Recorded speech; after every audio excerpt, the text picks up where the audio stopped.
pengendalian ya, pengendalian intern. Selain itu kita review sedikit mengenai beberapa pengertian teknik audit audit sistem informasi ya. Yang pertama mengenai terminologi ya, pengertian. Teknik audit berbantuan komputer sudah kita pelajari kemarin ya. Nah, teknik audit berbantuan komputer itu hanya sebagian dari tools yang dipakai untuk audit sistem informasi. Ini suara saya terdengar jelas atau ada induksi? Terdengar jelas, Pak. Oke. Teknik yang mungkin sering akan kalian temukan di berbagai buku kalau kalian baca buku, itu antara lain ada istilah audit around the computer. Ada istilah lagi audit through the computer. Ada lagi istilah audit with the computer. Audit around the computer.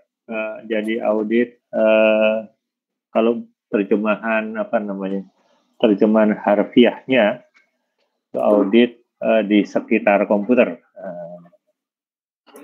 Tapi tidak seperti itu yang benar terjemahannya ya. Audit around the computer. Nah, audit around the computer itu biasa dipakai di pekerjaan untuk menguji apakah software itu mengolah data secara akurat. Nah, untuk menguji apakah software mengolah data secara akurat itu sebenarnya tekniknya macam-macam.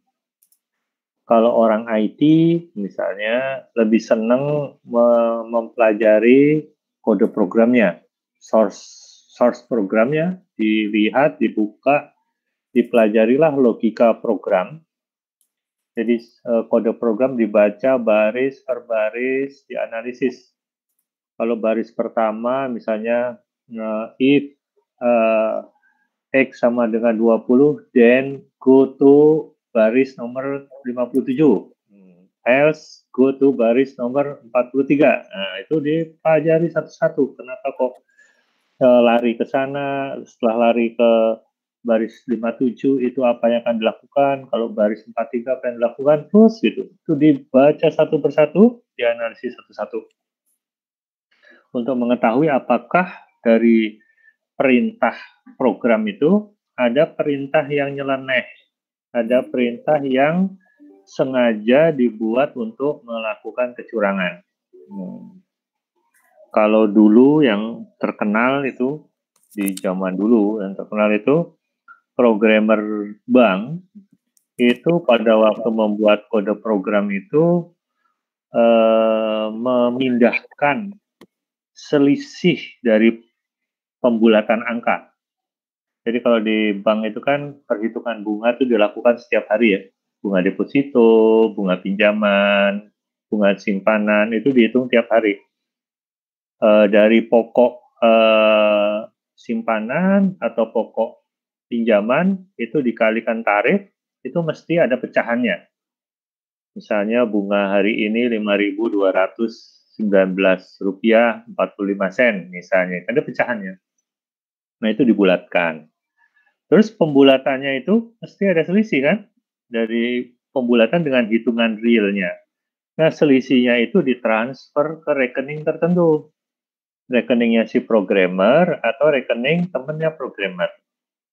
Sehingga dia tidur aja setiap hari rekeningnya nambah terus. Nah, karena nasabah bank itu sangat banyak dan transaksi terkait dengan pinjaman, pembayaran bunga, segala macam itu sangat banyak, maka dalam 1 tahun jumlahnya jadi signifikan. Nah, kenakalan seperti itu bisa terungkap jika auditor itu membuka kode program lalu mempelajari perintah baris per baris. Problemnya untuk kita, kalau yang bukan dari bidang komputer, bahasa pemrograman itu beraneka ragam. Seperti bahasa manusia kan ada bahasa Jawa, ada bahasa Sunda, ya, bahasa Batak, bahasa Inggris. Demikian juga bahasa komputer. Ada COBOL, ada Fortran, ada Basic, ada apa lagi? PHP, ada Java, segala macam, banyak sekali. Setiap bahasa punya tata bahasa sendiri, punya kosakata sendiri. Padahal untuk mempelajari satu bahasa pemrograman itu diperlukan pelajaran 2 semester. Sehingga kalau ada 8 program yang populer di dunia, dibutuhkan waktu 8 kali 2 semester belajar. Nah, itu mabok sekali. Oh, kalau gitu gini aja, untuk menghemat kita belajar dalam 1 semester beberapa bahasa pemrograman. Wah, itu seru itu kalau kita belajar lebih dari 1 bahasa di semester yang sama. Saya pernah nyoba dulu waktu sekolah. Saya belajar C++, dan belajar COBOL, belajar Visual Basic. Error, CPU-nya error, not sufficient memory. Jadi ketukar-tukar. Instruksi yang lazim dipakai dalam bahasa C++, saya pakai misalnya di Visual Basic. Error hasilnya. Karena lupa saya, nih kalau perintah ini logiknya begini, tapi instruksinya, kosakata yang saya pakai salah. Saya pakai kosakata, pakai bahasa lain. Maka error ya. Seperti kata amis dalam bahasa Sunda, beda dengan amis dalam bahasa Jawa. Beda banget gitu kan. Yang satu artinya anyir ya, yang satu artinya manis gitu kan. Nah itu bisa beda sekali, sehingga hasil pengolahan oleh komputer itu error. Jadi dibutuhkan waktu sangat panjang untuk mempelajari bahasa komputer itu sehingga kita menguasainya, mastering the languages itu. Itu yang pertama tuh, kendala kita kalau kita pakai cara orang IT. Yang kedua, urusan memeriksa program itu tidak hanya urusan bahasa pemrograman. Bahasa pemrograman itu dipakai oleh software untuk menginput data ke dalam database, untuk menarik data dari database, untuk memanipulasi. Yang dimaksud manipulasi itu adalah menambah, mengedit, menghapus ya. Nah, database-nya sendiri itu memerlukan pengetahuan untuk bisa masuk ke dalam database, untuk bisa mengedit, menarik data dari database, perlu pengetahuan tersendiri, perlu ilmu mengenai database. Database ada macam-macam. Ada yang bentuknya flat file, ada kita kenal istilahnya misalnya dulu yang ekstensinya tuh DB, ya, model DBase, Foxpro, ada yang model Microsoft Access, ada yang model Microsoft SQL Server, ada model MySQL, ada database Oracle, ada database untuk aplikasi SAP, wah macam-macam. Masing-masing itu membutuhkan waktu yang panjang untuk mempelajarinya. Ada yang 1 semester bisa, seperti DBase bisa. Tapi seperti Oracle, saking susahnya sampai-sampai diplesetin sama orang-orang, Oracle itu artinya ora kelar-kelar. Ya, nggak kelar-kelar itu menguasai Oracle itu, saking susahnya. Ada lagi software yang canggih sekali, katanya harganya sangat mahal, SAP. Itu saking susahnya sampai dibilang SAP itu singkatan dari setan aja puyeng. Saking susahnya. Nah, ahli-ahlinya itu gajinya juga besar sekali itu, ahli-ahli database itu. Nah, untuk belajar satu database antara 1 semester sampai 2 semester. Padahal database yang dipakai di dunia ini banyak. Nah, dengan database yang banyak itu berarti harus belajar bahasa database yang banyak, belajar database yang banyak. Waktu yang dihabiskan juga akan bersemester-semester. Jadi belajar bahasa pemrogramannya sudah habis waktu mungkin 4 tahun, belajar database-nya 3 tahun atau 4 tahun, gitu kan. Habis 8 tahun, selesai, mau ngaudit, bahasa komputernya sudah berubah. Ada bahasa yang baru lagi. Terus database-nya ada database baru lagi. Nggak jadi ngaudit, belajar lagi. Terus sudah selesai belajar, malaikat maut mencabut nyawanya. Sudah, belum selesai jadi auditor, sudah meninggal dunia. Jadi tidak visible untuk kita yang bukan orang IT. Belum lagi, komputer itu kan terhubung dalam jaringan. Itu ada pernik-perniknya mengenai kontrol di jaringan. Itu perlu dipelajari lagi jaringannya tuh. Belajar jaringan ya kira-kira 2 semester sampai 3 semester lah. Jadi sangat lama. Padahal kita di PKN STAN itu untuk bisa ngaudit harus selesai dalam waktu 1 semester. Audit sistem informasi. Nah, tapi karena mahasiswanya canggih-canggih, nggak apa-apa lah ya. Orang lain belajarnya bertahun-tahun, kita belajarnya hanya 1 semester. 1 semester pun nggak utuh, gitu kan. Sepotong baik, gitu ya. Maka diperlukan siasat, perlu strategi. Para akuntan zaman dulu itu juga memahami. Akuntan disuruh belajar komputer, kapan nanti auditnya? Nggak mudeng-mudeng, gitu ya. Maka berpikirlah, kita pakai pendekatan yang namanya audit around the computer. Audit around the computer, komputer ditaruh di tengah, lalu kita muter. Atau waktu 7 kali muter gitu. Enggak gitu lah ya. Jadi audit around the computer itu kita mengaudit akurasi pengolahan data dengan jalan mengaudit lingkungan di sekitar komputer. Environment-nya yang kita audit. Sedangkan proses yang berjalan di komputernya itu dianggap black box. Black box tahu kan? Kotak hitam. Kotak hitam itu gelap. Ya, black box itu bahasa anak muda lab. Yang terjadi di dalam komputer lab, nggak gue pikirin gitu. Kata akuntan zaman dulu, nggak usah gue pikirin, pokoknya anggap aja betul. 1 tambah 1 oleh komputer akan dijumlahkan menjadi 2 gitu. Lab ya, prosesnya dianggap betul. Yang menjadi fokus auditor adalah environment di sekitar sistem berbasis komputer itu. Apa environment-nya yang diperiksa? Input. Apakah ada alat-alat kontrol di dalam sistem untuk memastikan bahwa semua yang diinput itu terinputnya secara akurat, terus lengkap, terus valid, terus oleh orang yang authorized. Kalau itu terjadi, ada alat-alat yang handal untuk memastikan bahwa semua yang harus dimasukkan ke dalam sistem memang masuk secara lengkap.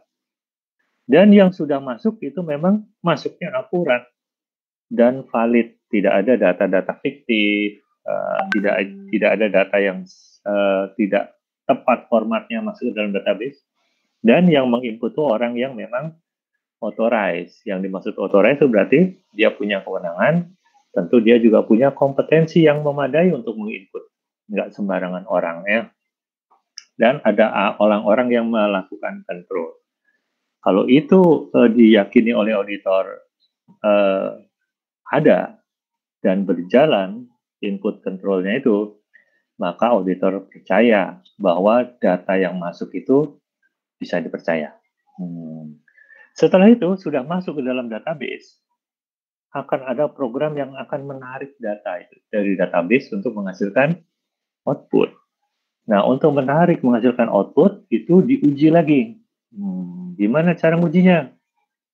Salah satu pengujiannya adalah misalnya pakai data uji. Misalnya nih, kita tahu bahwa kalau transaksi penjualan itu di-input, maka nanti akun yang bertambah itu saldonya adalah akun piutang. Terus akun apa lagi bertambah saldonya? Akun penjualan. Kan jurnalnya kan piutang pada penjualan. Selain itu ada akun harga pokok penjualan. Akan bertambah, lalu akun persediaan akan berkurang saldonya, gitu ya. Terus kalau ada PPN, nanti ada akun PPN, utang PPN. Kalau ada pajak-pajak yang lain, ada freight dan sebagainya, itu akan berubah. Nah, auditor mempelajari satu transaksi kalau di input, itu akun apa saja yang akan berubah dan berubahnya seperti apa. Kemudian dites. Masukkan coba transaksi penjualan secara kredit Rp100. Nah, dari hasil memasukkan itu lalu dilihat akun-akun setelah di input transaksi itu berubah sebesar Rp100 nggak untuk sales dan piutang. Sedangkan untuk harga pokok sebesar harga pokok barang itu nggak. Tergantung metodenya FIFO, LIFO, atau average.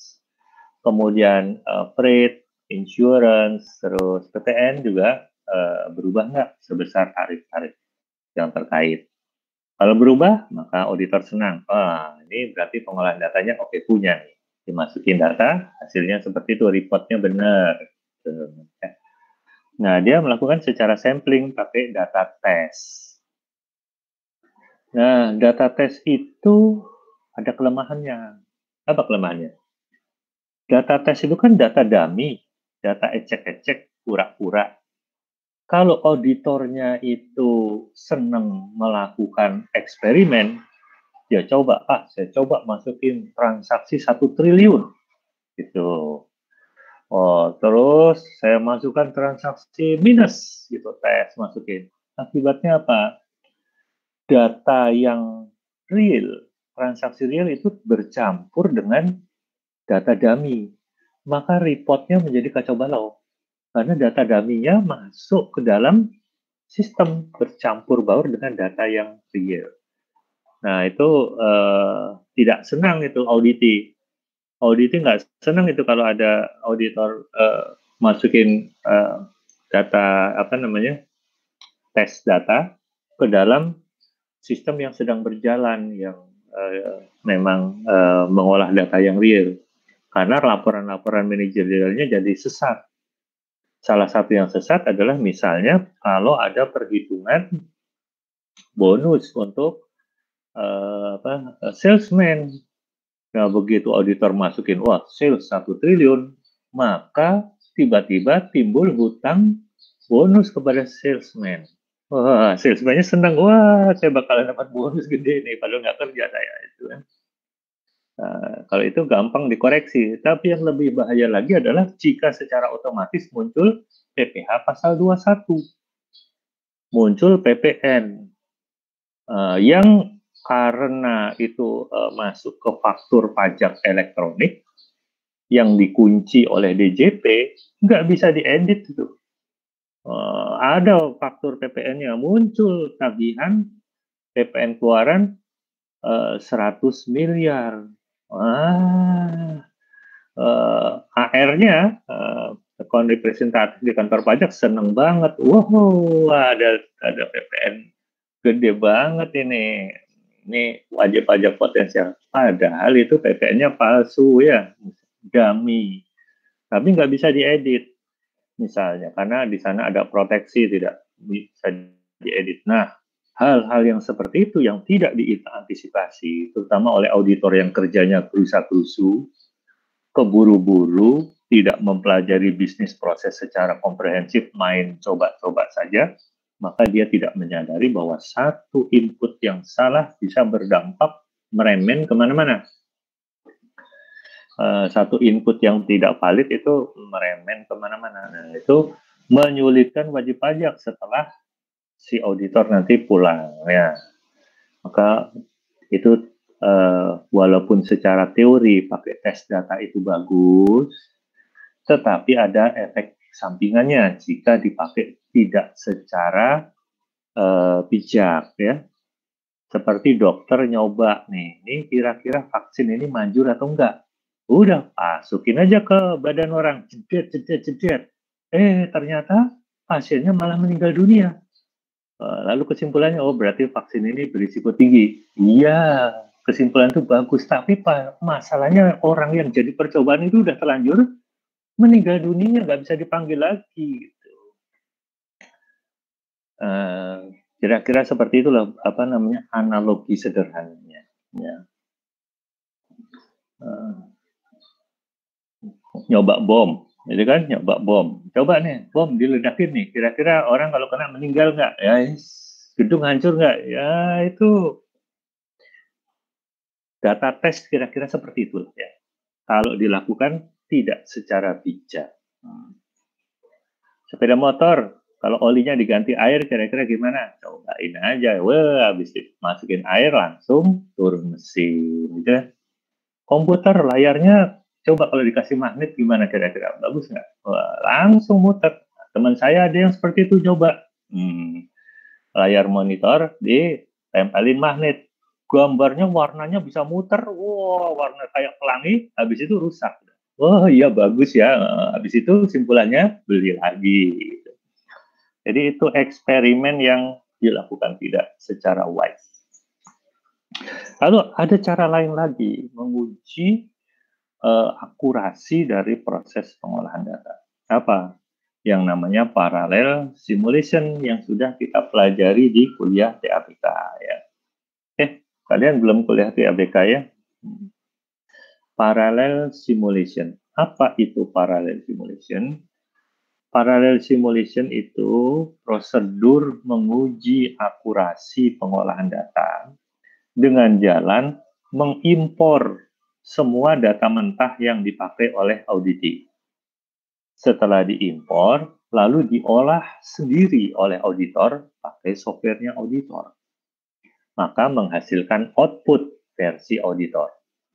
Nah, output versi auditor dibandingkan dengan output versi auditi.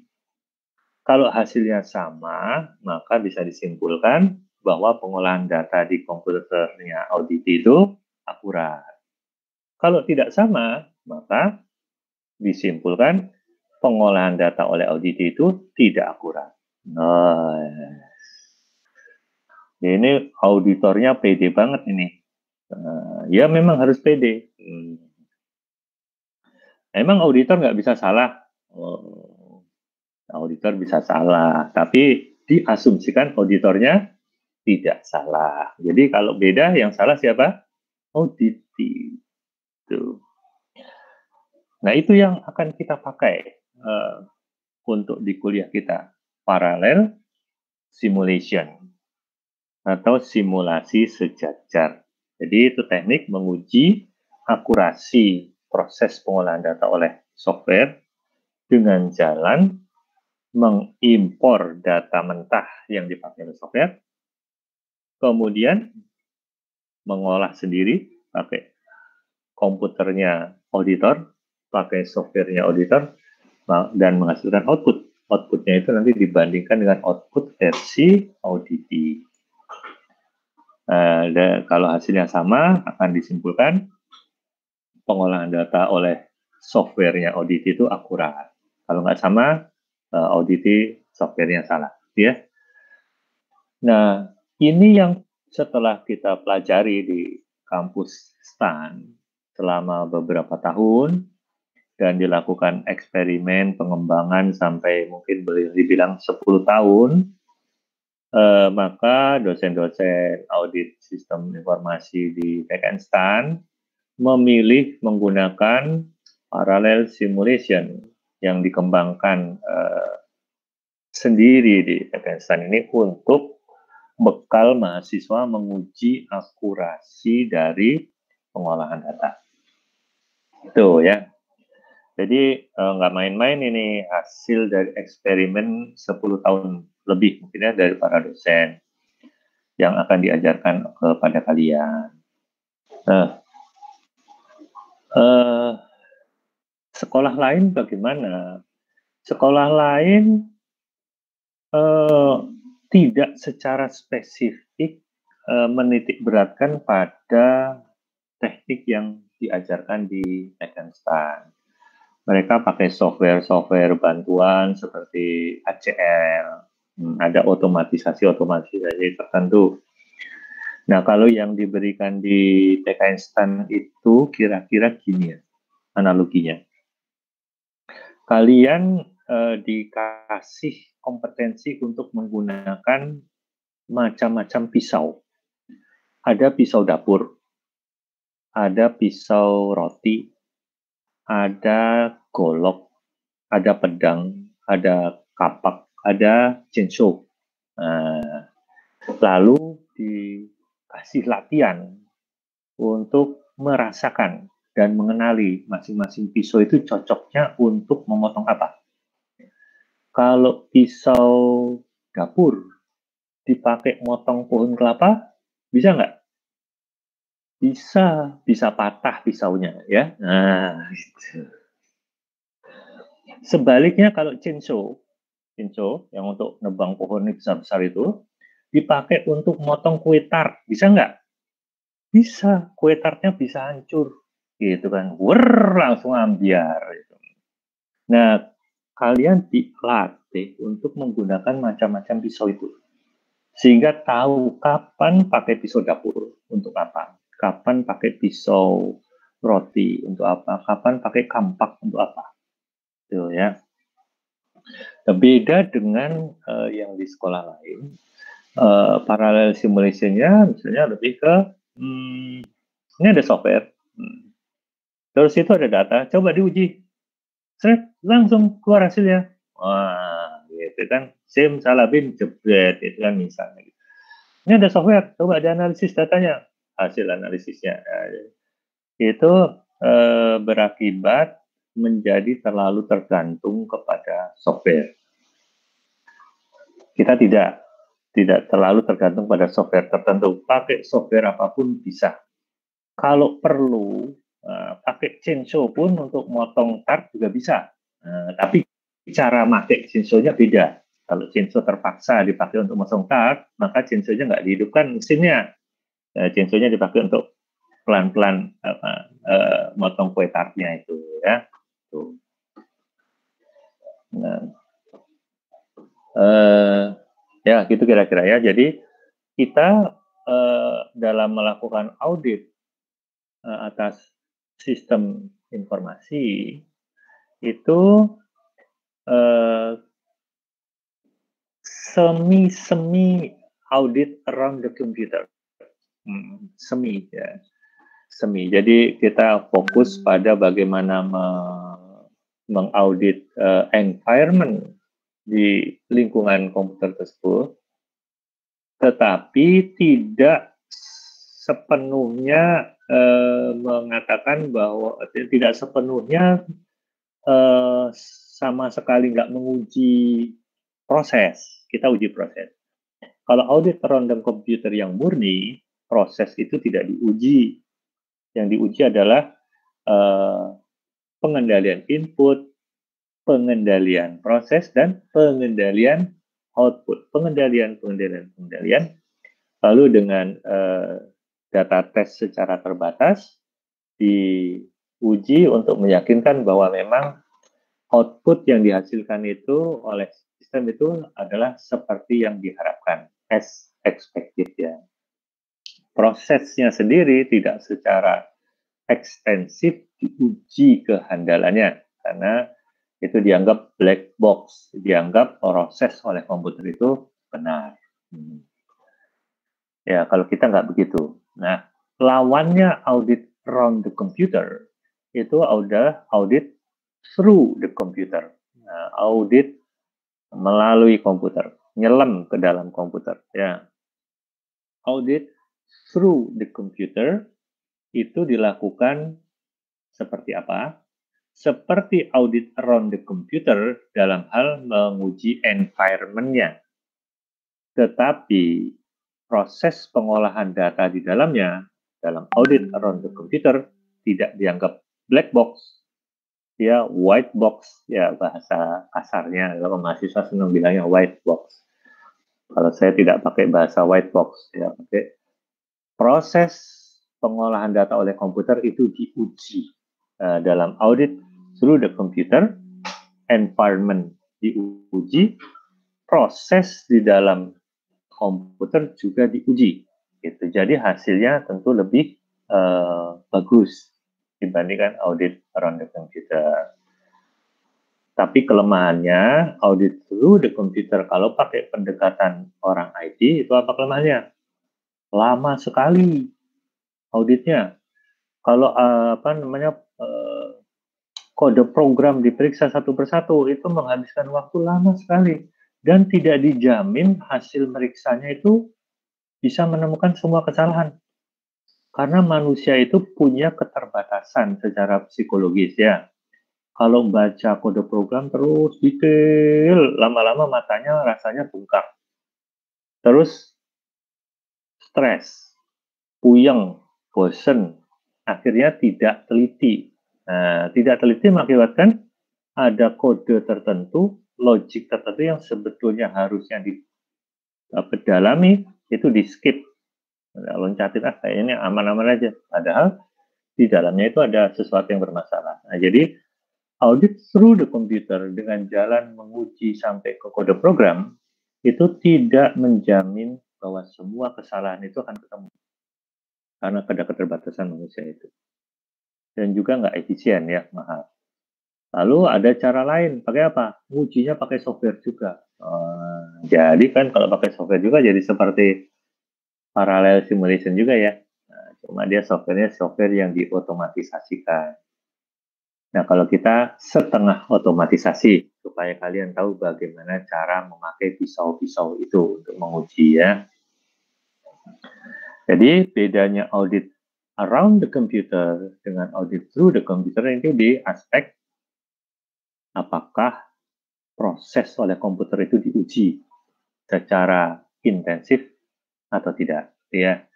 Kalau uji through the computer itu diuji secara intensif. Kalau around the computer tidak. Yang difokuskan adalah hanya menguji pengendalian di sekitar sistem itu ya, lingkungan. Oke. Sampai di sini ada pertanyaan? Tidak ada. Nah, ada istilah lain lagi yang namanya audit with the computer. Nah, audit dengan komputer.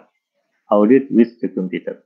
Audit with the computer itu nggak setanding, nggak setara dengan audit around the computer dan audit through the computer.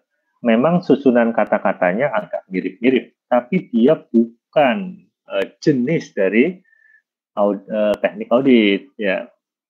Jadi kalau jenis teknik audit hanya dua yang garis besarnya, yaitu audit around the computer sama audit through ya. Bisa dibilang bukan teknik lah itu, pendekatan ya, approach ya. Nah, kalau audit with the computer itu istilah lain lagi ya. Audit with the computer adalah audit menggunakan bantuan komputer. Nah, jadi misal nih, kalau ngetik laporan hasil audit pakai komputer itu sudah masuk kategori audit with the computer. Terus untuk ngambil data, narik pakai email, nah itu sudah with the computer. Ngitung-ngitung pakai Excel, sudah with the computer. Ya. Jadi menggunakan komputer sebagai alat bantu saja, itu sudah with the computer. Ya. Kalau audit around the computer, apakah tidak pakai komputer? Atau pakai komputer? Ya bisa pakai, bisa enggak ya. Tapi kalau namanya ngaudit sistem berbasis komputer itu kalau nggak pakai komputer ya aneh juga ya. Susah juga ya. Bagaimana kita bisa memastikan bahwa yang di-input itu benar tanpa ada bantuan komputer? Coba gimana? Memastikan bahwa yang di-input lengkap tanpa bantuan komputer. Berarti nggak ada komputernya, lalu kita melakukan wawancara, misalnya, kepada orang yang input. Mas, sampean waktu input itu gimana? Sampean memastikan bahwa yang diinput itu benar. Lalu udah cerita bla bla bla bla bla bla bla bla bla bla. Lalu karena auditor itu punya prinsip professional skepticism, dia tidak boleh percaya begitu saja. Dia akan bertanya ke orang lain, gitu kan? Tanya ke orang lain. Mas, kalau sampean gimana? Bla bla bla bla bla bla. Dibandingin itu jawabannya. Terus tanya ke orang lain yang jadi saksi. Itu si A sama si B kalau input gimana caranya? Bla bla bla bla bla bla bla. Tanya ke atasannya, gitu juga kan. Ya terus ya, dilakukan triangulasi sampai yakin. Kira-kira hasil keyakinannya itu yakin yang level berapa itu kalau dikasih skor dari 0 sampai 100. Keyakinan auditor yang diperoleh mengenai akurasi input melalui teknik wawancara kayak gitu tuh, tingkat keyakinannya kalau dikasih skor dari 0 sampai 100 itu dapat berapa tuh? Rendah sekali lah ya. Yang ada minus, Pak. Minus. Gitu. Jadi tetap perlu komputer juga kan. Kalau pakai komputer gimana caranya? Auditor on the computer caranya adalah kita lihat, kalau nggak pakai data test ya, kita lihat orang akuntansi input. Coba Mas, sampean input, saya mau lihat. Yang input transaksi penjualan 100. Oh, 100. Oke, kamu input 100 ya. Ini ada faktur, diinput 100. Coba sekarang Mas, sudah diinput, sudah di-save nih. Udah di-save ya? Udah Pak. Nah, coba dibuka database-nya. Lihat di database. Nyemplung nggak angka 100 itu? Nyemplungnya kemana? Nah, dia. Nah, gitu tuh. Salah satu teknik uji akurasi gitu. Tapi ke praktisnya tuh gini, orang input satu hari, misalnya ada 50 invoice, input, kemudian diminta ngeprint. Print mutasi yang terinput ke dalam database pada hari ini. Nah, begitu di print, muncullah 25 item itu, lihat, oh benar, cocok dengan source dokumennya. Nah, gitu misalnya, di contoh. Menguji akurasi input. Ada juga yang mengujinya tuh menggunakan fasilitas yang tersedia dalam sistem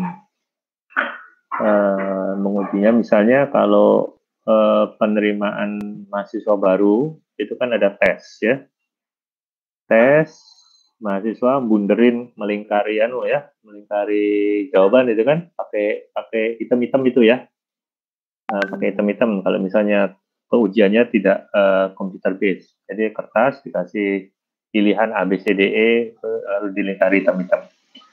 Nah, komputer bacanya pakai apa? Dimasukkan scanner. Nah, kontrol untuk memastikan akurasi pemeriksaan berkas yang dikasih hitam-hitam itu pakai pendekatan yang namanya dual read write. Dual DUAL, dual read write, 2 kali dibaca, 2 kali ditulis, kira-kira gitu. Jadi pakai 2 scanner, 2 tim scanner, tim A sama tim B. Berkas ujian di-scan oleh tim A, masuk komputer. Lalu berkasnya dipindahkan ke tim B, oleh tim B di-scan lagi, Nah, hasil dari scanning tim A dengan tim B dibandingkan secara otomatis oleh sistem. Begitu ada perbedaan, berarti ada scanan yang tidak akurat. Nah, yang tidak akurat itu diambil, diulangi lagi. Tuh. Kenapa bisa terjadi seperti itu tidak akurat? Ya, bisa. Mungkin karena pakai pensil 2B ya, itu ada yang terlalu bersemangat pakai pensil 2B. Sehingga karbonnya terlalu banyak. Waktu di-scan, karbonnya itu mengotori matanya scanner. Yang berakibat kertas ujian berikutnya itu terbacanya tidak akurat gara-gara kotorannya matanya scanner. Maka yang jadi korban adalah kertas ujian berikutnya. Sementara setelah di-scan di kelompok A, kertas ujian itu nanti kan di-scan ulang di kelompok B. Di kelompok B tidak terjadi masalah seperti itu. Maka hasilnya akan beda hasil scan-nya. Nah, itu contoh pengendalian input yang dengan pengendalian itu bisa diyakini oleh auditor bahwa inputnya itu yang pakai scanner itu akurat. Tuh ya. Itu kalau berkas ujian. Nah, itu auditor tinggal ngeliat aja, datang ke ruang scanner, lihat ada tim A, oke, tim A ngapain ya? Kan, terus lihat tim B, dia lihat bagaimana proses komputer itu membandingkan, lalu bertanya, pernah ada yang error nggak? Nggak pernah ada. Wah, kalau nggak pernah ada, auditor harus curiga. Lah kok nggak pernah ada? Jangan-jangan logika program untuk membandingkan scanan A dengan scanan B itu tidak berjalan dengan baik. Tapi kalau pernah ada error baru, oh ya apa, mana contohnya error? Nah, ditunjukin, ini contohnya. Oh, ternyata karena kelipat, kertasnya pernah kelipat sehingga terbacanya itu tidak sama dari mesin A ke mesin B. Tuh. Nah, jadi auditor kira-kira prosedurnya seperti itu. Ada juga jual rate-nya itu misalnya, bukan jual rate ya, pakai scanner kayak di supermarket. Di supermarket itu kan pakai scanner ya, pakai barcode. Cit, ya, langsung langsung nge-print. Nah, risikonya kalau mesin point of sales atau mesin cash register yang begitu di scan langsung ngeprint, itu kelemahannya adalah apabila salah membaca mesin scannernya, maka keprintlah harga yang salah. Nah, yang banyak terjadi sekarang adalah direkam dulu, rekam, lalu setelah dilihat oleh si kasir, oh cocok, baru baru dieksekusi, baru ke print gitu ya. Kalau yang kayak di supermarket itu kesalahan input itu terjadinya di mana tuh? Terjadinya bisa barcode-nya salah tempel. Di orang-orang yang masang label harga itu salah tempel, bisa. Bisa juga customer nakal. Barang yang harganya 1 juta ditempel di barcode barang lain yang harganya 400.000. Nah, kan bisa kan? Dia ke supermarket bawa cotton bud udah basah gitu kan, basahin label harga barang yang murah, dilepas pelan-pelan, tempelin ke harga barang yang mahal, diambillah harga barang yang mahal ke kasir. Kasirnya orangnya ceroboh, main tempel aja cet, ya. Di layar tertulis misalnya itu apa, laptop Toshiba gitu kan. Harusnya tertulis laptop Toshiba. Tetapi pada waktu di scan tulisannya susu Indomilk. Diiyain aja sih. Gitu. Padahal itu label susu Indomilk ditempel di laptop Toshiba. Artinya gitu bahasa kasarnya. Nah, itu auditor menguji akurasi kalau yang model kayak gitu dengan apa? Kalau audit on the computer, ngujinya dengan observasi, ngelihat perilaku si kasir. Apakah kasir ini memiliki perilaku yang bisa meminimalkan kesalahan dalam input dari berbagai modus operandi, gitu kan? Ada modus yang karena kesalahan itu karena si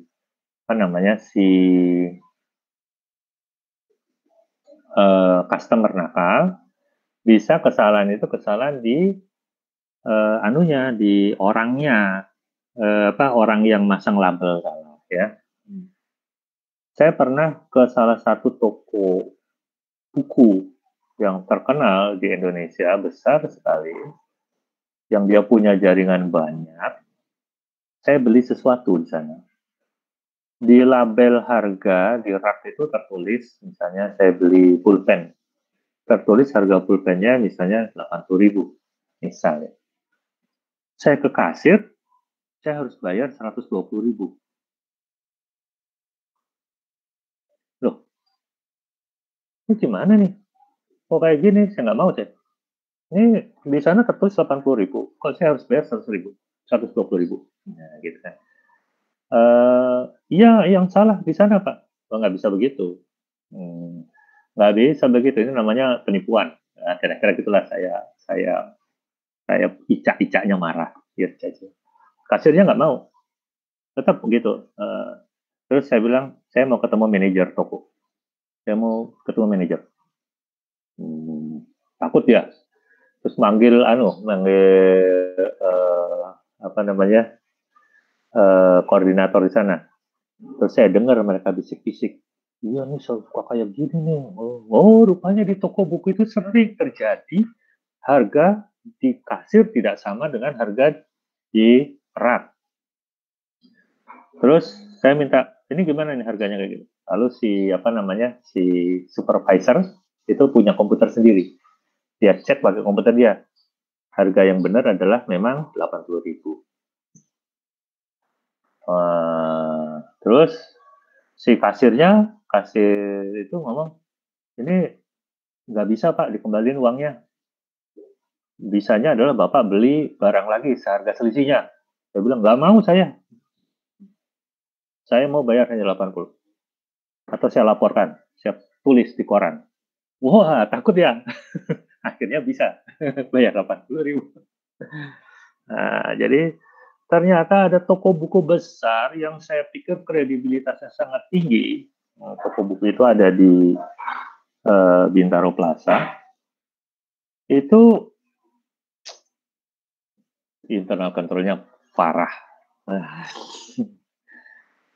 Sejak saat itu kapok saya belanja di sana. Padahal saya biasanya kalau cari barang-barang yang unik-unik itu atau buku yang unik-unik di sana.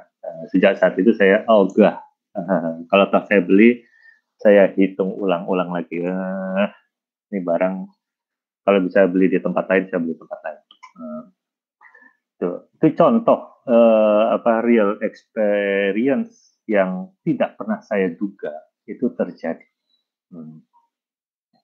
Kalau yang saya duga itu kan yang nakal customer, atau yang nakal bukan nakal tapi lalai. Orang-orang yang masang label itu lalai. Sudah harus ada perubahan harga tapi nggak dipasang perubahan harga. Nah itu lalai ya. Nah ini ternyata yang terjadi tidak seperti itu. Itu menambah perbenaran saya mengenai modus operandi. Jadi kalau audit around the computer, kira-kira tekniknya seperti itu. Melakukan observasi atas input orang, terus membandingkan antara yang di-input dengan yang sudah terekam. Nah, untuk memastikan bahwa inputnya itu benar. Gitu. Ya. Kalau audit through the computer, dia menggunakan otomatisasi, dia akan melakukan pemeriksaan. Input tetap dia lakukan audit kira-kira seperti itu, tapi setelah datanya masuk, untuk menghasilkan output yang akurat diuji lagi apakah komputer mengolah datanya secara benar atau tidak benar. Nah, gitu ya. Oke, sampai sini. Sebelum saya lanjut, apakah ada pertanyaan?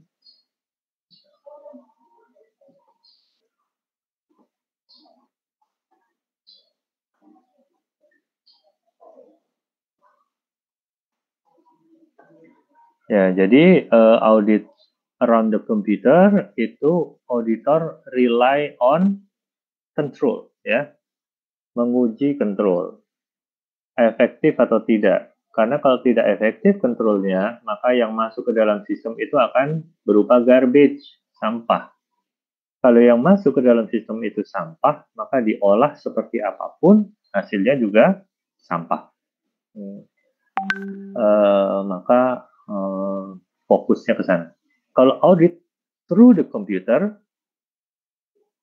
melakukan pendekatan seperti audit around the computer dalam hal menguji environment-nya, tapi ditambah lagi proses pengolahan data oleh komputer diuji, tidak dianggap sebagai black box, itu diuji kalau audit through the computer ya. Jadi Jangan sampai kalian dalam membaca textbook salah menangkap seolah-olah kalau audit through the computer itu tidak menguji environment secara detail. Enggak, diuji tetap ya, diuji secara mendalam. Hanya kalau around the computer itu proses pengolahan data oleh komputer tidak diuji secara intensif, secara ekstensif juga enggak ya. Kalau through the computer diuji. Oke? Nah, itu poin utamanya. Nah, kita di kuliah kita akan banyak pakai untuk menguji akurasi, kita pakai teknik namanya parallel simulation.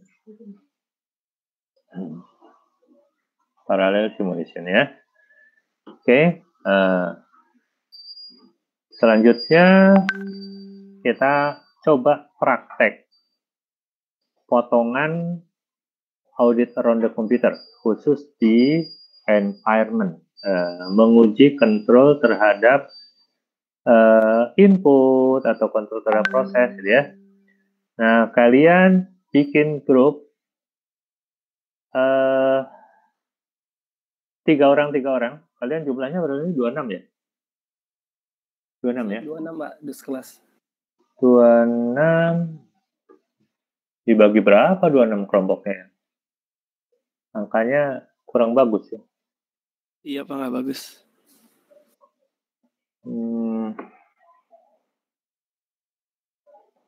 Soalnya ada kalian bilangan. Kalau bagi 4 jadi berapa kelompok? 6 paling Pak, ada yang 5 nanti.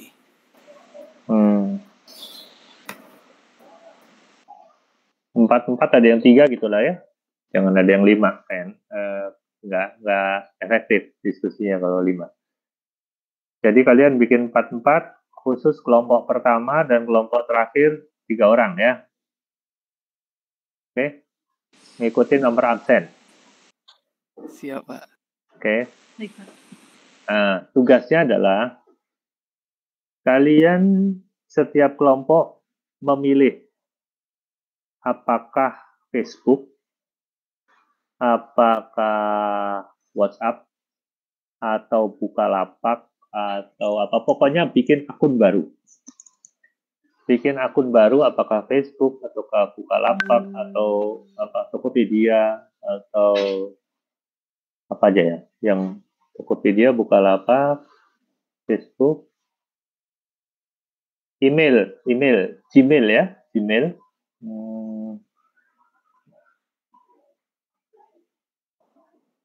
GDID, pilih salah satu aja ya, dari 5 pilihan itu, pilih salah satu aja. Kalian coba melakukan registrasi sebagai user baru. Kemudian kalian amati kontrol apa saja yang dibuat oleh mereka.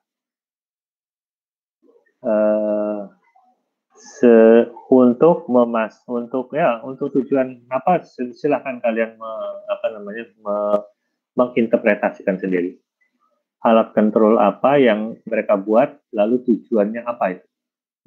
Kemudian kalau alat kontrol itu tidak ada, risiko yang akan terjadi apa? Termasuk boleh Gojek sama Grab ya. Gojek, Grab. Tadi apa jadi? WhatsApp, Facebook, Tokopedia, Bukalapak, GDID, Grab, dan Gojek ya. 7. Pilih salah satu. Kalian ada berapa kelompok sih? Jadinya kalau itu 24 kali 7 Pak. 7 ya? 7 ya. Tidak boleh ada grup yang sama memilih objek yang sama. Jadi kalian berunding aja, siapa boleh diundi, terserah caranya gimana ya. Kalau dari 7 itu pilih salah satu dan tidak boleh ada yang memilih yang sama. Kalian observasi, kalian lihat bagaimana proses kontrol yang terjadi di sana, lalu tujuannya apa, kemudian risiko jika kontrol itu tidak ada seperti apa ya. Saya kasih waktu 30 menit ya. Bisa nggak? Cukup nggak? Ya 40 menit. Oke, silakan berunding dulu satu kelas untuk bagi objeknya. lalu kalian lakukan coba-coba itu sambil setelah itu kan mendiskusikan dalam kelompok. Nah, setelah itu kalian submit tugasnya, baru kita diskusi, ya. Oke. Tugasnya disubmit lewat email saja ya ke marma_hadi@pknstan.acid ya. Oke, ya silakan. Saya kasih waktu 40 menit. Jadi jam 9 lewat 20 selesai nanti ya. Oke. Ya, silakan.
Masih proses, Siap, Pak. sudah.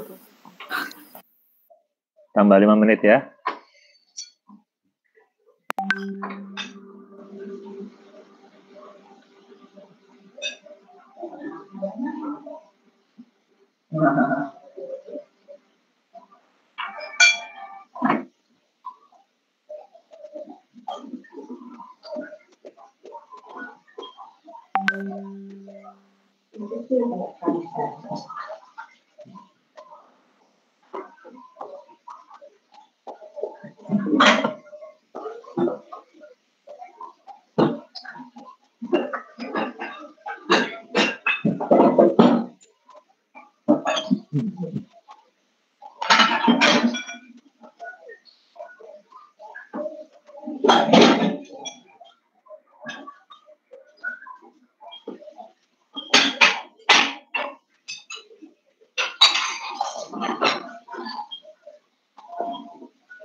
Bangun, tapi mirip-mirip berenang.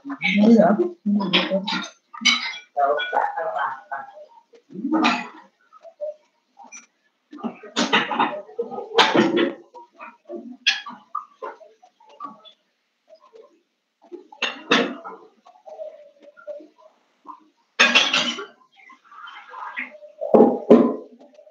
Tapi malah nggak panas lagi kan?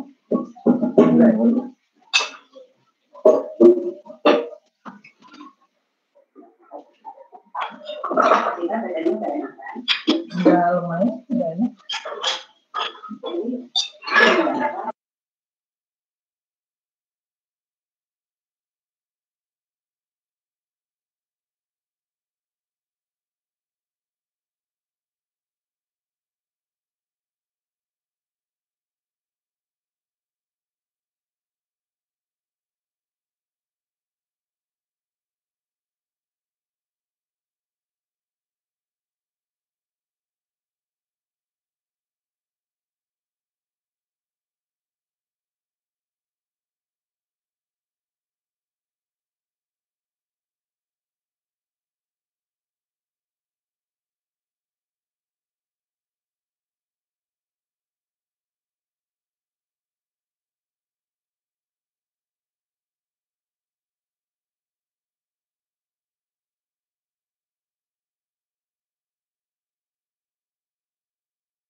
Ya, sudah dikumpulkan semua?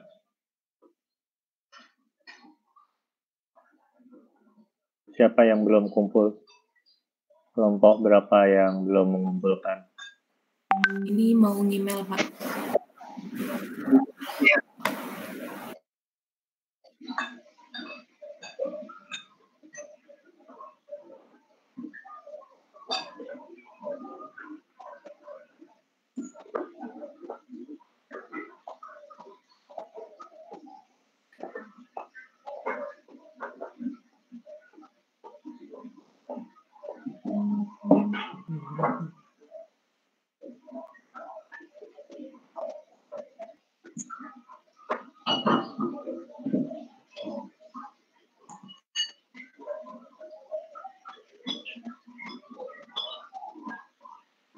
Ya, sekarang kita bahas kelompok satu. Secara ringkas, cepat, 1 menit, sampaikan hasil diskusi temannya, hasil diskusi dengan teman-temannya. Ya, silakan. Nomor absen 1, 2, dan 3 ya. Izin Kak, Ya. ini kami share screen atau hanya penjelasan lisan saja? Share screen boleh, lisan boleh. Pokoknya waktunya 1-2 menit. Siapa? Kami lisan dan juga ya kami lisan aja Pak. Jadi secara singkat kami mendapatkan tugas untuk mendaftarkan dan memeriksa pengendalian pada saat pendaftaran di akun Gojek Customer. Nah, akun Gojek Customer ini merupakan akun aplikasi yang digunakan untuk menggunakan fasilitas atau kegunaan untuk transportasi dan juga fasilitas lainnya. Contohnya GoFood, GoSend, GoMart, GoMasak, dan untuk kehidupan sehari-hari. Nah, cara mendaftarkan akun ini persyaratannya memiliki smartphone, koneksi internet, akun email, nomor telepon, dan juga mendownload aplikasi. Secara umum ada 8 langkah untuk melakukan pendaftaran, yaitu kalau secara ringkasnya kita mendownload lalu melengkapi data. Nah, dalam melengkapi data, disitulah ada pengendalian input yang dilakukan. Contohnya pengendalian input tentang field check, kode verifikasi, completeness check, lalu ada reasonable check, ada limit check, ada check digit verification, dan ada sequence check. Jadi intinya pada saat kita melengkapi data informasi tersebut, informasi itu harus lengkap terisi semuanya. Kemudian akan dilakukan proses verifikasi. Verifikasi ini dilakukan untuk memastikan bahwa data yang telah diinput adalah data yang benar dan lengkap, yaitu ada verifikasi nomor handphone dan juga verifikasi alamat email. Nah, kemudian jika verifikasi selesai, maka pengguna dapat memanfaatkan fasilitas yang tersedia di aplikasi. Tujuan dari pengendalian yang tadi dilakukan adalah satu, bahwa setiap data yang diinput telah diisi dengan lengkap, bahwa setiap data atau transaksi yang informasi diisi dengan lengkap dan akurat, bahwa setiap pemrosesan transaksi dilakukan dengan benar dan tepat, sehingga dengan input yang lengkap dan akurat, proses pendaftaran akan mengolah data menjadi informasi yang benar. Bahwa hasil-hasil pemrosesan digunakan sesuai dengan maksudnya input informasi pelanggan dengan lengkap dan benar akan menghasilkan akun yang dapat digunakan untuk mengoperasikan aplikasi. Bahwa aplikasi-aplikasi yang ada dapat berfungsi dengan baik. Jadi input akun, email, dan nomor telepon serta verifikasi telah dilakukan, sehingga jika suatu saat lupa password, maka pengguna dapat memulihkan melalui akun yang tersinkronisasi tersebut. Nah, jika pengendalian input tidak ada pada proses pendaftaran tadi, maka informasi yang tersedia tidak lengkap dan proses dapat menghasilkan output yang salah. Yang dampaknya, pengguna tidak dapat mengoperasikan aplikasi dengan baik dan tidak dapat memanfaatkan fasilitas yang tersedia. Begitu, Pak. Terima kasih. Oke. Ya, sekarang kita dengar dulu kelompok 2 ya, baru nanti terakhir dibahas. Ya, kelompok 2, silakan. Nomor absen 4, 5, 6, 7 ya.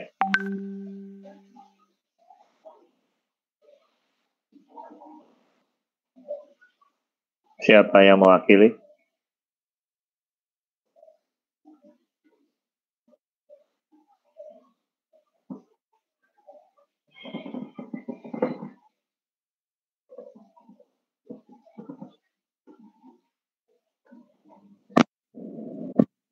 silakan. Kelompok 2. Ya Pak, izin menyampaikan ini terkait pengendalian pendaftaran akun Facebook Pak. Ya, Facebook. Sebentar maaf Pak.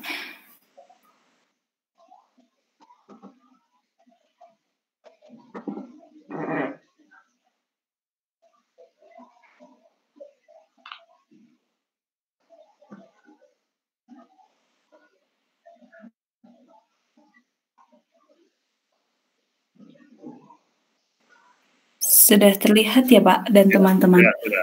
Ya, silakan. Iya, jadi untuk pengendalian pendaftaran Facebook, yang pertama adalah ada pengendalian existence check, di mana email yang digunakan harus dengan domain yang biasa digunakan, jadi nggak boleh domain anonim seperti Mailnesia atau Yopmail. Jadi nanti tidak mau terdaftar atas pengendalian existence check ini. Kemudian ada pengendalian validity check, di mana saat sudah memasukkan email, harus memasukkan email lagi untuk memastikan ketikan emailnya tidak salah. Kemudian ada pengendalian key verification, di mana ada peringatan agar password itu memiliki harus ada kombinasinya supaya passwordnya itu kompleks, tidak mudah ditebak, sehingga akun tidak mudah diretas. Kemudian ada pengendalian limit check, di mana tanggal lahir itu harus di atas 5 tahun kalau tidak salah. Jadi kalau misalkan di contoh ini ngambil tanggal hari ini, Facebooknya sistem memberi peringatan kalau info yang dimasukkan itu salah, jadi tidak akan bisa mendaftar. Kemudian ini pengendalian input validity check dan existence check juga, mekanisme pencocokan kode verifikasi yang dikirim email oleh sistem ke email yang tadi sudah didaftarkan. Jadi memastikan kalau email yang didaftarkan itu benar-benar milik user yang mendaftar, dan email dan akun yang pengguna yang mendaftarkan akun itu tuh bukan robot gitu atau bukan program lain. Jadi benar-benar manusia yang mendaftar ke akun Facebook. Terus ada pengendalian input completeness check, di mana semua field-nya itu harus terisi, jadi tidak boleh tidak lengkap, harus lengkap. Terus untuk pengendalian input field check ini memastikan karakter yang di-input itu juga sesuai dengan persyaratan. Ini tadi contoh password, terus huruf dan tanda baca, dan lain-lain. Sama ada pengendalian login ulang. Jadi untuk pengguna yang sudah pernah terdaftar ke Facebook, jadi menggunakan email atau nomor handphone yang sama, akan diarahkan ke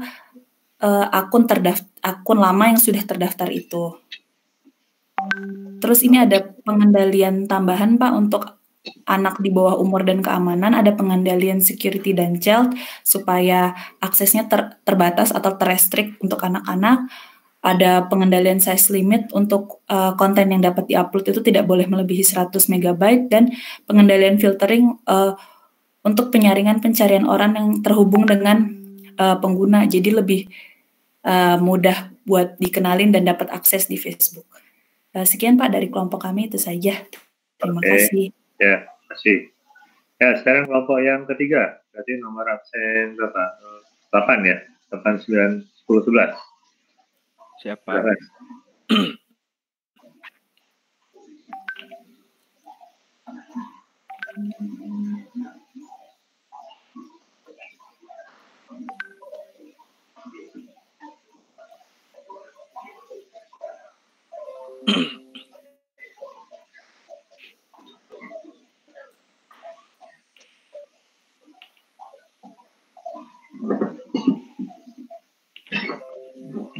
Mohon izin Pak, apa sudah terlihat layarnya yang di-share screen? Ya, sudah. Jadi untuk yang pertama Pak, di Bukalapak ini yang ada pengendalian kelengkapan ya, itu setiap kolom yang ada ini harus terisi semua. Jadi ketika user mendaftar itu, kalau ini diisi, lalu untuk jenis kelamin diisi, bahkan ada username untuk khusus untuk pencarian cepat ini juga harus diisi. Jika kita tidak mengisi secara lengkap, maka ini tidak akan bisa, kita tidak bisa menyelesaikan pendaftaran kita. Kemudian yang kedua, ada yang namanya prompting, yaitu tujuannya untuk meningkatkan kelengkapan sistem informasi dari sistem aplikasi perusahaan, di mana para user yang akan mendaftar itu harus mengisi satu isian sebelum bisa melanjutkan ke isian yang selanjutnya. Jadi, kalau misalkan ada data yang kurang lengkap, itu mereka tidak bisa melanjutkan untuk mengisi kolom data selanjutnya.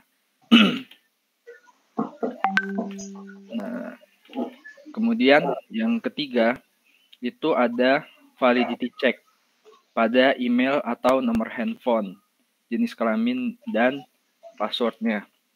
Ini bagaimana?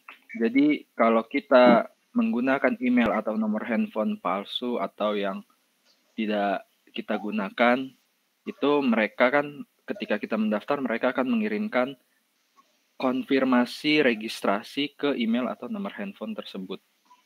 Jadi kalau kita tidak memberikan yang valid, kita kan tidak akan bisa menyelesaikan pendaftaran akun tersebut. Selain itu juga pada password, mereka menggunakan sistem kombinasi 6 huruf dan angka. Jadi kalau kita hanya membuat passwordnya itu 6 huruf saja atau angka saja, maka akan muncul notifikasi bahwa tidak bisa digunakan, harus 6 digit kombinasi angka dan huruf. Kalau tidak ada sistem pengalian ini, tentunya akun kita tidak akan bisa diaktifkan dan juga tidak bisa dikonfirmasi terkait keaslian yang mendaftar tersebut. Selanjutnya, ada yang namanya kolom ini, Pak. Jadi, kita membaca aturan pengguna dan kebijakan privasi Bukalapak. Ini salah satu yang paling sering dilewatkan oleh kita sebagai pengguna karena kita merasa, ini nggak penting, paling hanya apa sih isinya. Biasanya kan seperti itu, kita hanya mencentang tanpa membaca, padahal di sini terdapat banyak sekali informasi yang sangat-sangat privacy ya seharusnya. Kalau kita merasakan itu sebuah privacy, kita bisa untuk tidak memberikan izin, tapi dengan risiko tentunya kita tidak bisa mendaftar. Nah, di sini juga sebagai sistem perlindungan bagi si Bukalapak, karena kalau terjadi apa-apa terhadap data pengguna, tentunya pihak Bukalapak tidak bisa dituntut atau diajukan tuntutan terhadap Bukalapak karena pengguna telah menyetujui terhadap aturan yang sudah ditetapkan di sini. Selanjutnya, ada mekanisme checklist. Jadi kalau kita sudah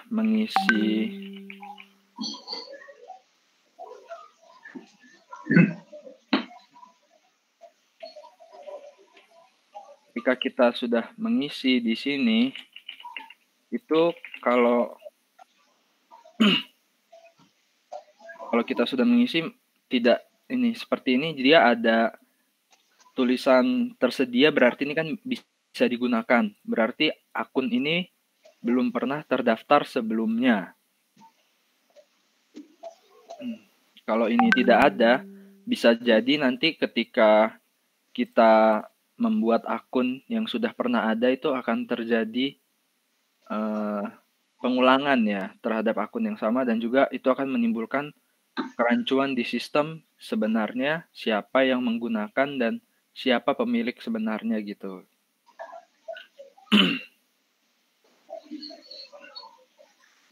Selanjutnya ada sistem verifikasi password. Jadi ketika kita sudah mengisi password di sini yang benar, kita harus melakukan konfirmasi terhadap password yang kita ketik di kolom sebelumnya. Jadi kalau passwordnya berbeda, kita tidak bisa melanjutkan.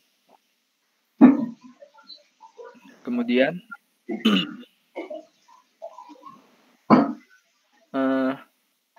ada kode autentikasi dan juga kode verifikasi yang dikirim melalui email atau nomor handphone yang tadi kita daftarkan itu ya. Jadi untuk memastikan kalau kita memang pemilik akun yang sebenarnya, bukan nomor yang dimasukkan asal-asalan untuk biasanya kalau akun-akun baru itu kan banyak mendapatkan promo ya. Itu untuk menghindari yang seperti itu.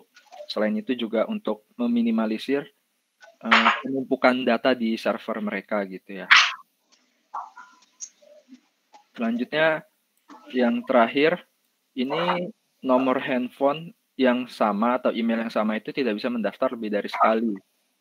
Bisa ada duplicate check. Jadi kalau misalkan kita mengisi di kolom ini nomor telepon atau email yang sudah pernah dipakai, ketika kita klik daftar, itu kita tidak bisa melanjutkan. Kita akan ditolak karena email tersebut atau nomor handphone tersebut telah terdaftar. Ini sifatnya sama ya dengan yang ini tadi. Jadi kalau kita mengisi yang sudah pernah dibuat oleh orang, kita tidak bisa melanjutkan. Sekian dari kelompok 3, Pak. Oke. Ya, makasih. Ya, Pak. Sekarang silakan kelompok 4, lanjutkan.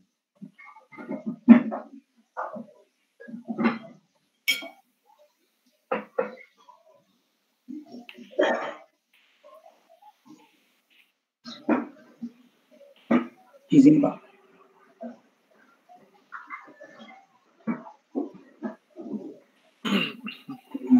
Jadi dari kelompok kami, Pak, kami mengobservasi tentang aplikasi WhatsApp. Ini salah satu gambarnya aja, singkatnya. Sebenarnya cara untuk meregis ke WhatsApp itu relatif mudah sebetulnya. Karena hanya memerlukan nomor HP. Nah, di nomor HP itu sendiri, ketika input pertama kali, udah ada kontrol berupa validity check sama range check. Jadi menggunakan di sini buttonnya sudah ada nomornya, jadi nggak mungkin di luar dari angka. Terus habis itu juga ketika pertama kali masuk menginput nomor HP pun itu keluarnya juga angka. Terus juga ada drop-down box, drop-down list itu yang wilayah kode wilayah nomor HP. Kemudian ada juga privacy policy agreement sama ketika kita meregister, dan juga ada verifikasi 2 langkah ya. Jadi nggak cuma pakai OTP, tapi juga ada verifikasi PIN 2 langkah. Jadi benar-benar dibuat berkali-kali dan ini melalui pesan teks. Uniknya, ternyata setelah kami Google itu menemukan bahwa ada cara untuk registrasi ke WA tanpa menggunakan nomor sungguhan, nomor ponsel sungguhan, alias yang nomor yang di-generate. Nah, kalau dengan nomor generate itu kan berarti memungkinkan adanya terjadi akun-akun fake ya, yang mungkin bisa disalahgunakan. Nah, ternyata itu kenapa ditangkal sama WhatsApp dengan membuat OTP atau kode security tadi, verifikasi tadi lewat pesan teks, karena ternyata generator nomor ponsel itu sulit membaca pesan teks, kayak gitu. Mungkin itu aja sih Pak singkatnya. Oke. Ya, terima kasih. Silakan kelompok berikutnya. Ya, izin Pak, kami dari kelompok 5.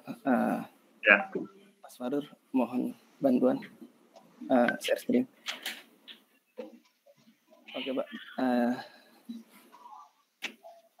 Farur, mau nggak?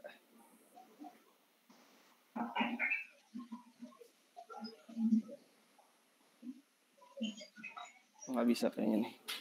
Oke Pak, saya izin share screen dari saya dulu Pak. Bentar. Ya, silakan.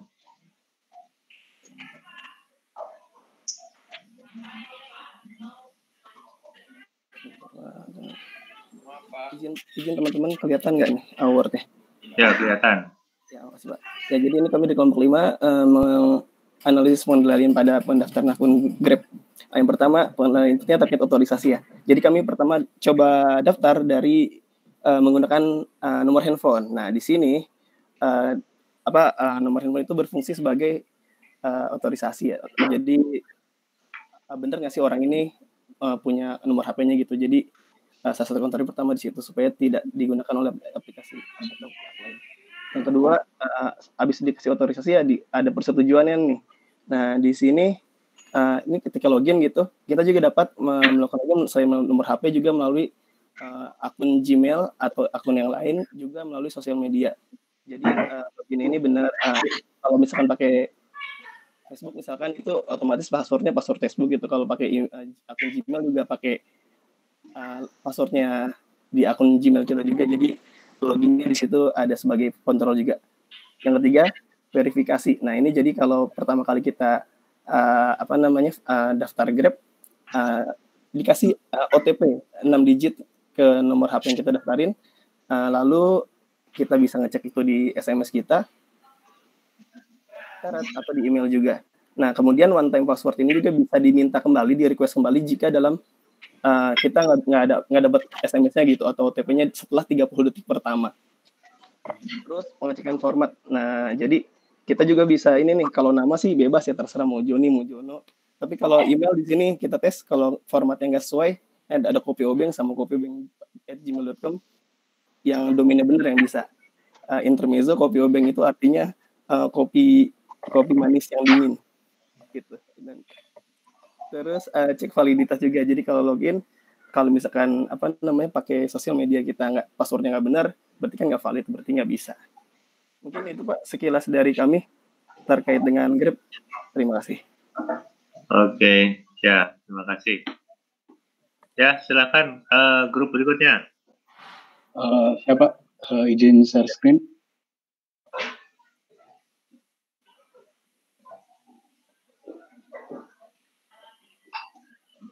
Silakan. Nah, di sini kelompok kami kebagian mengenai JDID ya. Jadi JDID ini lebih simpel ya. Pada dasarnya ada 3 cara pendaftaran melalui nomor handphone, email, atau Line atau Facebook. Nah, sebagai contoh handphone. Jadi isiannya cuma 3 di sini. Pertama memasukkan nomor handphone, kemudian nanti kita kirim kode. Sebelum kirim kode nanti kita akan mengisi seperti captcha ya. Tapi ini lebih menarik ya, tinggal dimainkan, digeser. Ini untuk memastikan bahwa kita bukan robot atau sistem yang mencoba masuk ke JDID, bahwa kita benar manusia. Nah, nanti setelah itu akan dikirimkan OTP, one time password melalui SMS ke HP kita. Nanti ada 6 digit kode, nanti kita masukkan. Kemudian kita ketikkan password. Nah, di JDID ini tidak ada pengulangan penulisan password, jadi cuma sekali. Mungkin ini juga sebagai kelemahan, kalau kita salah password berarti kita tidak bisa mengecek lagi. Kemudian nanti ada daftar. Nah, di pengendalian di sini secara umum yaitu validity check ya, yang dapat dibagi seperti field check berupa numerik alfabetik, misalnya seperti nomor handphone hanya bisa diisi nomor saja. Kemudian kode digit juga nomor saja. Kemudian ada rate check mengenai digit karakter dari 6 sampai 20 karakter berupa kombinasi huruf dan angka. Mungkin secara umum itu Pak dari JDID lebih simpel. Oke. Terima kasih. Ya, terima kasih. Silakan lanjut. Kelompok berikutnya.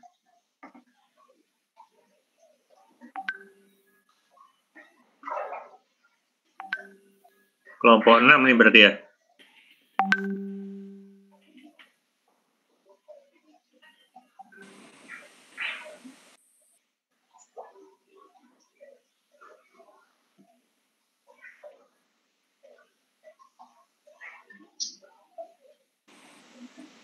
Sudah kelompok 7 Pak sekarang. Oh 7, oke.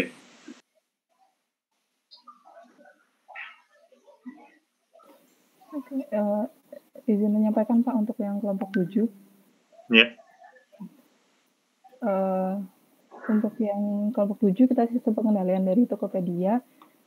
Ini untuk tidak share screen ya Pak, untuk menjelaskan saja. Untuk yang pertama, kalau dia pendaftarannya dengan menggunakan nomor telepon, dia pengendaliannya ada verifikasi nomor ponsel via SMS atau panggilan ke telepon yang didaftarkan itu. Kemudian pas pengisiannya, formatnya harus sesuai dengan format yang dicontohkan. itu merupakan input authorization control sama input validation. Fungsinya untuk memastikan bahwa nomor telepon yang dimasukkan user itu memang benar-benar milik user yang mau mendaftar, dan bisa melakukan pelacakan apabila terjadi kasus penipuan karena nomor telepon kan sudah terregistrasi dengan NIK. Kalau misalkan itu pengendaliannya dihapus, orang tuh dapat sembarangan memasukkan nomor telepon yang ya random aja gitu Pak, nggak tahu punya siapa. Kemudian kalau untuk pendaftaran melalui Google dan Facebook, nama dan format penulisan email dan ininya harus sesuai dengan format yang sudah ditetapkan. Dan ada verifikasi melalui login akun Google, Gmail, atau Facebook-nya. Fungsinya untuk memastikan bahwa akun Gmail atau Facebook yang dari pendaftar itu merupakan akun yang benar-benar dimiliki oleh pendaftar. Kemudian untuk memastikan juga bahwa data yang diinput sudah sesuai dengan kriteria yang diinginkan. Kalau pengendaliannya dihapus, orang itu dapat sembarangan memasukkan nama akun yang tidak sesuai dengan ketentuan dan juga bisa sembarangan mendaftarkan akun yang bukan milik si calon pendaftar itu. Kemudian ada juga yang pendaftaran melalui input email secara manual, bukan lewat akun Google yang terkoneksi. Pengendaliannya dia berupa input data seperti emailnya itu. Kemudian penginputan emailnya harus sesuai dengan format yang telah ditentukan juga, dan juga ada verifikasi kode yang dikirimkan melalui email yang didaftarkan. Fungsi pengendaliannya untuk memastikan bahwa data masukannya itu akurat, lengkap, dan memadai. Jadi untuk verifikasi kodenya tidak nyasar. Kemudian memastikan bahwa email atau akun yang didaftarkan itu benar-benar milik pendaftarnya. Apabila pengendalian dihapus, kurang lebih sama seperti yang dengan akun Google atau Facebook, pendaftar itu bisa saja mendaftarkan email yang bukan miliknya dan juga bisa sembarangan memasukkan nama akun yang tidak sesuai ketentuan. Seperti itu Pak. Terima kasih perhatiannya. Oke, ya, terima kasih. Jadi sudah semua nih ya, sudah semua presentasi ya. Ya, jadi dari 7 contoh itu ada yang serupa, mirip-mirip ya. Yaitu salah satu di antaranya dari mekanisme callback. Kita daftarnya nggak bisa lanjut sebelum kita terima pesan dari sistem. Jadi sistem mengirim pesan ke kita. Nah, pesan ke kita itu harus kita respon. Nah, kalau kita tidak merespon maka tidak bisa lanjut. Itu salah satu salah satu pengamanan untuk mencegah robot komputer itu mendaftar. Juga mencegah orang membajak akun orang lain. Gitu ya. Kayak Gojek itu kan ada GoPay-nya. Grab ada Dana ya. Terus Shopee juga ada e-money-nya juga. Jadi kalau dibajak itu kan bisa habis tuh depositnya ya. Saya bilang. Selain itu ada satu hal yang tidak banyak disentil oleh kalian, yaitu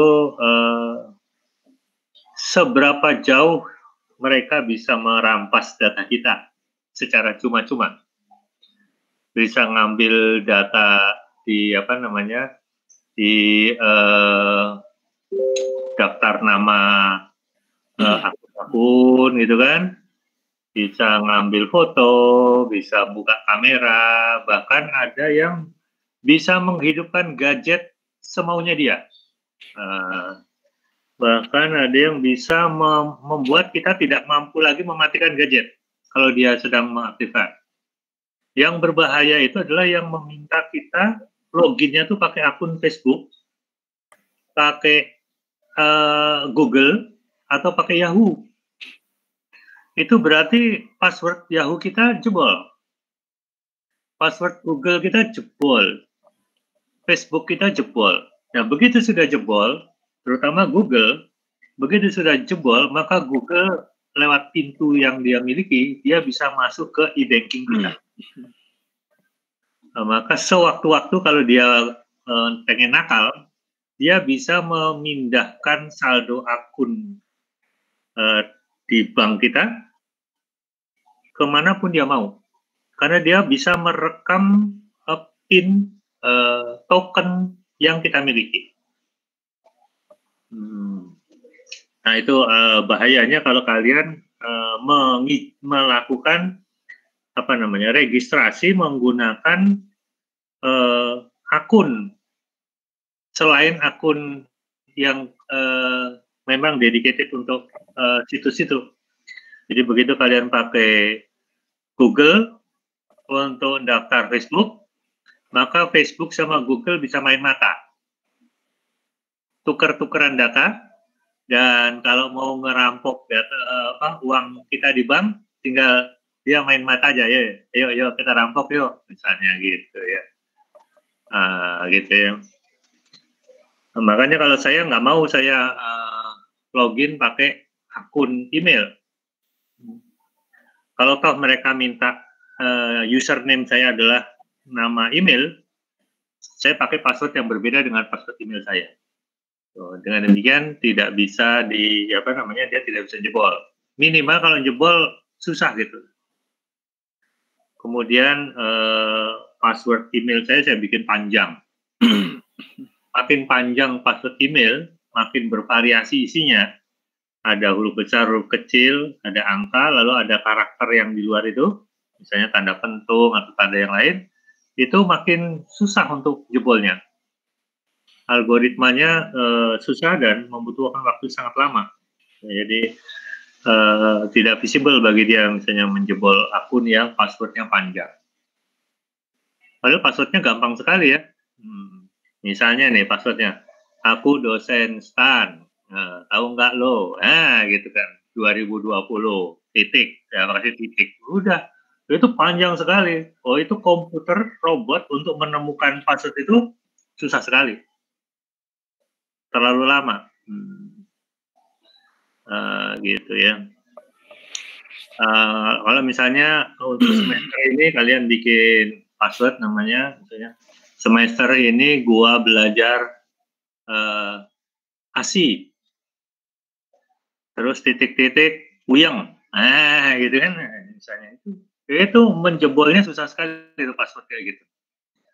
Kita pun kalau lupa susah menemukannya lagi kan, misalnya. Jadi password panjang itu penting. Nah, jadi kembali ke laptop ya, ke topiknya bahwa ada cara pengendalian yang serupa antara aplikasi yang satu dengan aplikasi yang lain. Ada dia minta password lebih dari satu kali gitu kan. Ada yang hanya satu kali saja. Kalau kita pikir kayak GDID itu kan cuma satu ya, password kita masukin sekali aja. Wah ini GDID kurang pinter nih. Belum tentu kurang pinter nih. Dia yang menyediakan jebakan sebetulnya.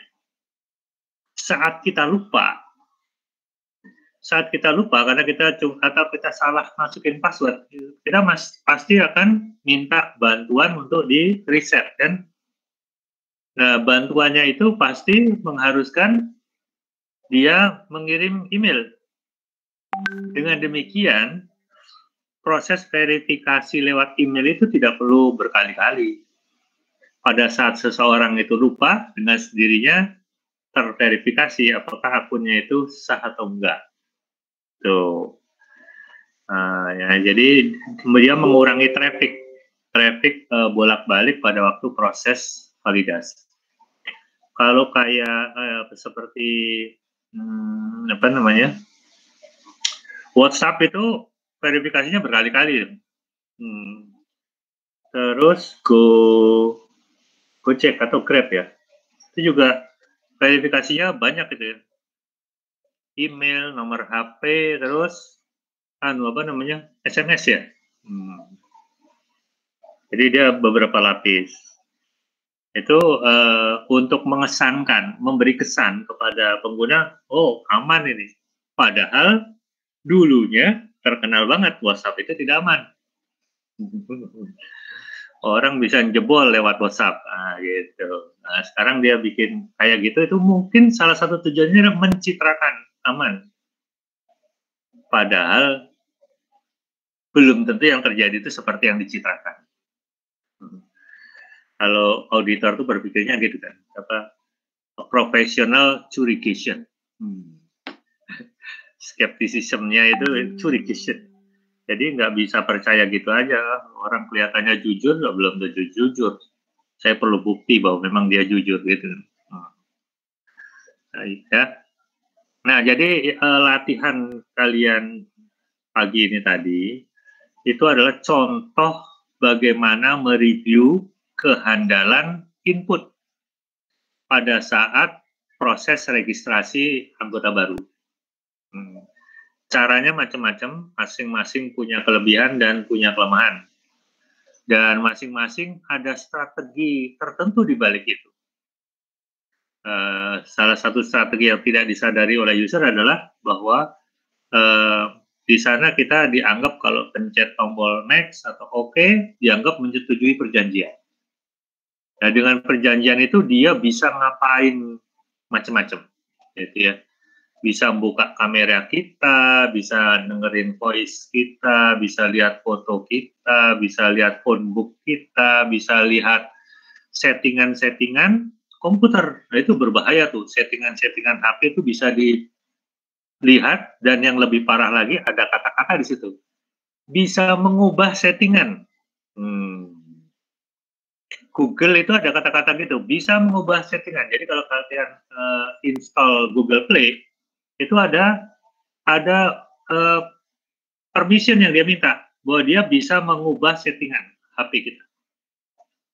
Jadi kalau suatu saat nanti dia pakai itu hak dia untuk mengubah settingan kita adukan ke pengadilan, salah kita. Karena kita sudah mengizinkan dia untuk bisa mengubah settingan HP kita. Tuh.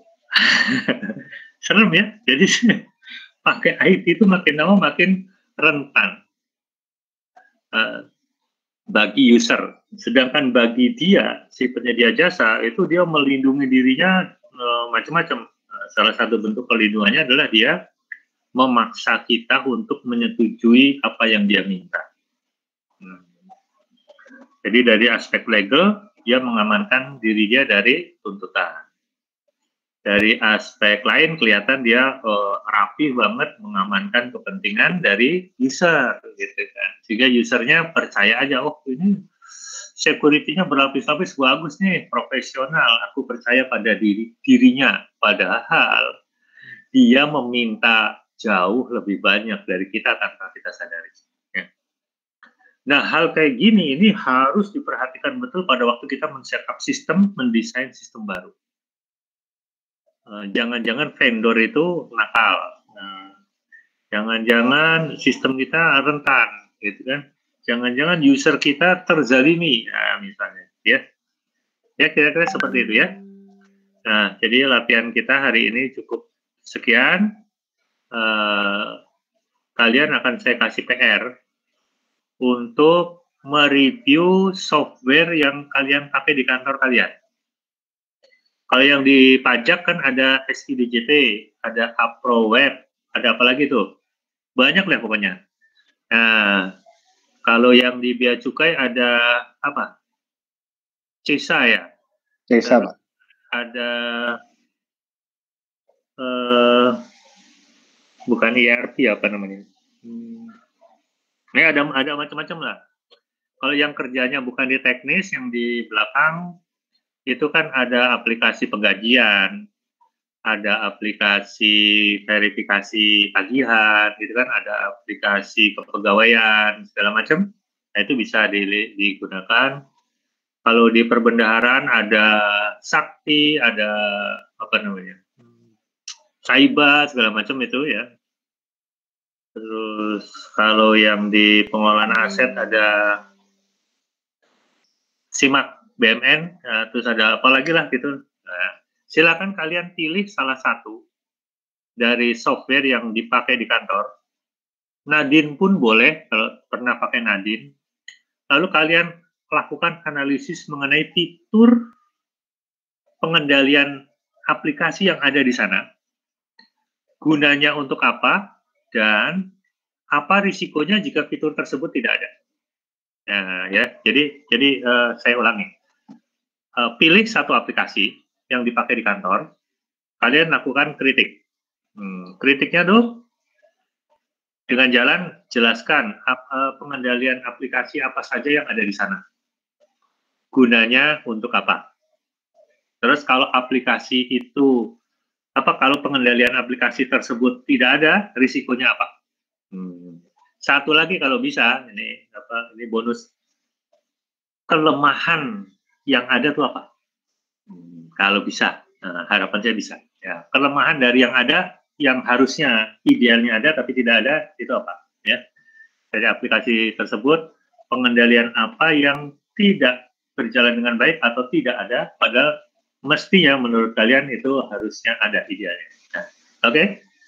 Jatuh tempo pekan depan, sehari sebelum kuliah, ya, jam 23:59. Oke? Ada pertanyaan? Kalau tidak ada, kita sudahi kuliah hari ini. Sampai ketemu pekan depan. Assalamualaikum warahmatullahi wabarakatuh. Waalaikumsalam warahmatullahi wabarakatuh. Waalaikumsalam. Terima kasih banyak, Pak. Terima kasih, Pak. Terima kasih, Pak. Ya, sama-sama. Makasih Pak.